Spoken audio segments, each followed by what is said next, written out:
Divine Leader Hindi, Spiritual, Education, Politics, Social Personality। आपको श्री गोपाल नारसन का नमस्कार। आज कांग्रेस के राष्ट्रीय महासचिव श्री हरीश रावत जी का जन्मदिवस है और हरीश रावत जी उत्तराखंड के मुख्यमंत्री रहे हैं, केंद्रीय मंत्री भी रहे हैं। तो उत्तराखंड से चूँकि उनकी कर्मभूमि है और यहाँ पर उनके कांग्रेस के जितने विधायक हैं, जितने कांग्रेस के वरिष्ठ और कनिष्ठ पदाधिकारी हैं, वो सब इस जन्मदिवस पर लॉकडाउन के चलते हुए जो असहाय लोग हैं, जो ऐसे लोग हैं जीवन यापन में जिनको कठिनाई आ रही हैं, उनके लिए वो खाद्यान्न सामग्री वितरण का कार्य कर रहे हैं। आज ऐसे ही हमारे साथ हैं कांग्रेस के वरिष्ठ नेता उदय सिंह पुंडीर जी, जिन्होंने हरीश रावत जी के जन्मदिवस के उपलक्ष्य पर खाद्यान्न वितरण सामग्री का आयोजन किया है। उदय पुंडीर जी, आपका बहुत बहुत स्वागत है। और मैं पुनः चाहूँगा कि हरीश रावत जी जो एक लोकप्रिय नेता हैं, उन्हें आप उत्तराखंड की दृष्टि से किस रूप में देखते हैं? देखिए, ये एक बहुत महत्वपूर्ण व्यक्ति हैं। जो व्यक्ति आज दिल्ली में बैठे हुए अपने कार्यकर्ताओं से लगातार संपर्क में हैं और ये संदेश दे रहे हैं कि जो आपके आसपास और जितना भी क्षेत्र है वहाँ कोई भी व्यक्ति भूखा ना सोए। जबकि मैं इसी में ये भी कहना चाहूँगा कि ये सारा दायित्व है तो सरकार का, राज्य सरकार को करना चाहिए, लेकिन राज्य सरकार के साथ पैरेलल चलकर भी हरीश रावत अपने कार्यकर्ताओं को फील्ड में भेज रहे हैं और काम करा रहे हैं। उन्हीं से प्रेरित होकर हम लोगों ने आज ये खाद्य पदार्थ बांटने का निर्णय लिया और उनके जैसे कि उनका जन्मदिन है, उस पर हमने विशेष करके ये सोचा कि जो गरीब लोगों को ये मिल जाएगा खाद्य पदार्थ, तो उनको कम से कम 15-20 दिन का उनका काम चल जाएगा। इसी उद्देश्य से हमने ये खाद्यान्न पदार्थ बांटने का निर्णय लिया। अच्छा, हरीश रावत जी ने चूँकि जो लॉकडाउन के लिए प्रधानमंत्री जी ने सबसे पहले शुरुआत की 21 दिन की, अब 19 दिन की, तो दोनों बार हरीश रावत जी ने लॉकडाउन का पालन करने के लिए पूरा समर्थन दिया। और लेकिन साथ साथ जो चिंता ये भी जताई कि जो लोग दूसरे राज्यों में अटक गए हैं, वो अपने घर नहीं जा पा रहे हैं, जिन लोगों के पास खाने के साधन नहीं है, जी जो किसान है वो अपने काम नहीं कर पा रहे थे, तो वो चिंता उन्होंने व्यक्त की थी और बहुत हद तक उनके प्रयासों से ये सार्थक भी हुआ है। तो क्या आप मानते हैं कि अभी भी बहुत परेशानियाँ हैं? जी, बहुत परेशानियां हैं। अभी भी बहुत सारे ऐसे व्यक्ति हैं जो सड़कों पे आपको चलते हुए मिल जाएंगे।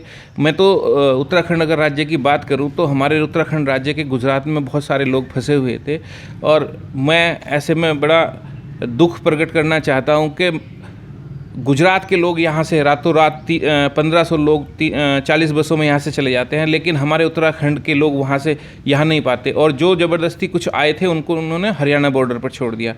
तो बड़ा दुख होता है ऐसी चीज़ देखकर कि हमारी सरकार को इस तरह का कार्य करना चाहिए। जब बसें यहाँ से जानी ही थी और उधर से आनी ही थी तो उन्हें बैठा के लाने में कोई हर्ज नहीं था, लेकिन बड़ा दुख होता है ऐसी सरकार को देखकर। नहीं, उत्तर प्रदेश के जो मुख्यमंत्री हैं उन्होंने छात्रों को जो कोटा में फंसे हुए थे, उनको 7,500 छात्र थे, चूँकि अधिकारियों के बच्चे थे, उनको बुला लिया। लेकिन बॉम्बे के अंदर और जो यूपी के बहुत सारे दूसरे राज्यों में जो बिहार के लोग हैं और हज़ारों की संख्या में दिल्ली में इस तरह से जमावट हुआ, बॉम्बे में जमावट हुआ, वो लोग अभी भी तरस रहे हैं अपने घर आने के लिए। जी, ये तो देखो, आपको मैं बता दूं कि ये व्यापारियों की सरकार है। पहले से ही आपको बता दूं कि शुरुआत में जब लॉकडाउन से पहले भी विदेशों से लोग आए हैं, बड़े जितने व्यापारी हैं उनके लोग जा रहे हैं। आज भी कहीं अगर फंसे हुए हैं तो कोटा में जो बच्चे हैं, सामान्य बच्चे नहीं पढ़ते, सामान्य परिवारों के बच्चे नहीं हैं, गरीब परिवारों के बच्चे नहीं हैं। कोटा में जो बच्चे हैं वो बड़े परिवारों के बच्चे हैं, उन्हें लाया जा रहा है। लेकिन जो मज़दूर तबका है, हमने तो खुद यहाँ रुड़की में खुद देखा है कि पूरे उत्तराखंड से जो पैदल यहाँ से निकले, ये ट्रेन के मतलब ये रेलवे क्रॉसिंग से होकर यहाँ से गुजरे हैं, उनको लक्सर में रोक लिया है, उनकी कोई व्यवस्था नहीं की गई इस सरकार के। अच्छा, खाद्यान्न सामग्री का वितरण कर रहे हैं, हालांकि ये काम सरकार का है, तो आप चूँकि उन लोगों से मिले होंगे जो असहाय लोग हैं, जिन्हें घर में चूल्हा नहीं जल रहा है, तो क्या स्थिति पर हैं, क्या हालत है, क्या इतने बुरा हाल है कि लोग रोजी रोटी चूँकि ठप हो चुकी है तो चूल्हा जल नहीं रहा है, तो लोग कोरोना से मरें या भूख से मरें, ये एक स्थिति पैदा हो गई?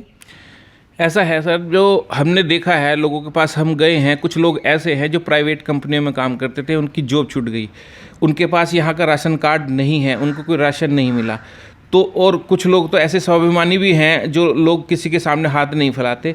ऐसे लोगों को हमने चिन्हित करके ढूंढ करके उनसे संपर्क किया, उन्हें जो है बुलाया हमने और उन्हें सामग्री बांटने का कार्य किया। अच्छा, एक सवाल आखिरी में पूछना चाहूँगा कि आपके में अभी यहाँ से आए हैं ढंढेरा में रुड़की से, तो जो सड़क है ये जो लक्सर रोड पर जा रही है, ये तो आप बिल्कुल तालाब बन चुकी है और ये चूँकि राष्ट्रीय मार्ग राजमार्ग का हैसियत रखती है, तो ऐसे में आप कैसे जी पा रहे हैं और इसके लिए कौन दोषी है? देखिए, मैं आपको बता दूं, इसके लिए हमने धरना प्रदर्शन भी किया है, लेकिन बीजेपी की जो सरकार है वो संवेदनहीन सरकार है। उन्होंने आज तक हमारी कोई बात नहीं सुनी। जबकि ये आपको बता दूं, जैसे आपने बताया राष्ट्रीय राजमार्ग, यहाँ से लेकर मतलब उत्तर प्रदेश का व्यक्ति यानी कि बालावाली तक के लोग, यहाँ नैनीताल को निकलने वाले लोग भी यहाँ से जाते हैं, लेकिन उसके बावजूद भी सरकार के कानों पर जूं नहीं रेंगती है।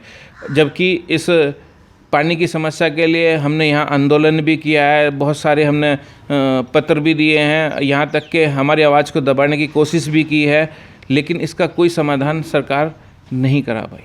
निश्चित रूप से ढंढेरा जो है वो आंदोलन की धरती रही है। चाहे ढंढेरा रेलवे स्टेशन के लिए जो ओवरब्रिज है उसके लिए धरना करना पड़ा हो, चाहे ये सड़क है इस पर सड़क तालाब में तब्दील हो चुकी है इसके लिए धरना करना पड़ा हो, लेकिन जो समस्याएं हैं वो आज भी हावी हैं और उनका निदान करने की कोई संभावना नहीं है। लेकिन एक शुभ संकेत जरूर है कि जो कांग्रेस के कार्यकर्ता की हैसियत से इन लोगों ने खाद्यान्न सामग्री वितरण का जो कार्य किया है ये एक पुनीत कार्य है और इसमें किसी के घर चूल्हा जलेगा, किसी के चेहरे में मुस्कान आएगी, ये हमें काम जरूर करना चाहिए। और कोरोना को भगाने के लिए जो राष्ट्रव्यापी स्तर पर जो इंस्ट्रक्शन दी गई हैं कि हमें डिस्टेंस मेंटेन करना है, हमें कोरोना के जो नियम है ताकि वो न फैलने पाए, हमें अपने हाथ बराबर धोने हैं, इस तरह की सावधानी उनको बरतनी चाहिए। आपका बहुत बहुत धन्यवाद।